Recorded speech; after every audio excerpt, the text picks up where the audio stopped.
menjelaskan tentang kegiatan Basnas selama bulan Ramadan ini. Untuk dimaklumi bahwa Basnas ini instansi pemerintah non bulan.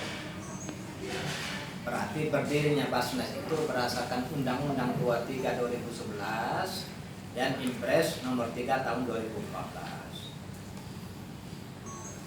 Zakat yang ada di Sumatera Selatan juga termasuk pendistribusiannya. Itulah selama bulan Ramadan luar biasa kegiatan Basnas ini. Siogianya penyaluran ini, penyerahan bantuan ini akan kita serahkan kepada tanggal 11 Mei, Sabtu yang akan datang. 2 hari lagi kan siogianya.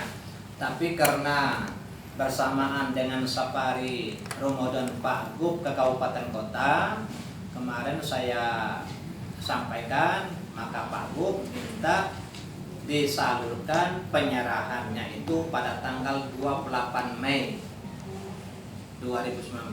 1.500 termasuk di dalamnya salah satu ada Al-Quran ya, Al-Quran yang khusus menghafal Al-Quran, tahfiz. Jadi jangan sampai nanti banyak panti asuhan, tapi panti asuhan binaan Basnas yang punya panti rumah tahfiz, ya kan? Kalau tidak ada rumah tahfiz belum bisa dibantu, karena aja ada Al-Quran di dalam kan. Cuma kami nak kan nyampe coba ya, kan kamu moto ya.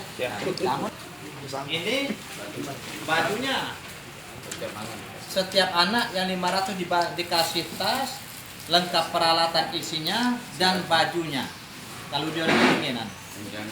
Yes. Ya kan, anak itu dikasih uang 150.000 rupiah. So, tunjuki. Ini rinso. Ini episode ini ya. Lupa cak dibuka, saya ulang, akan diserahkan pada tanggal 28 Mei nanti oleh Gubernur Sumatera Selatan.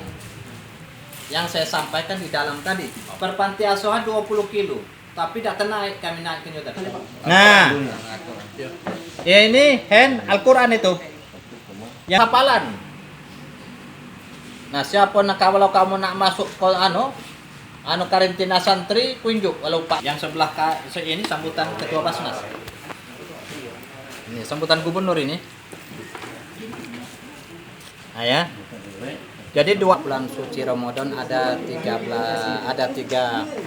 program. Di antaranya tadi ada buka bersama santriwati tahfiz 500 orang di Geria Agung.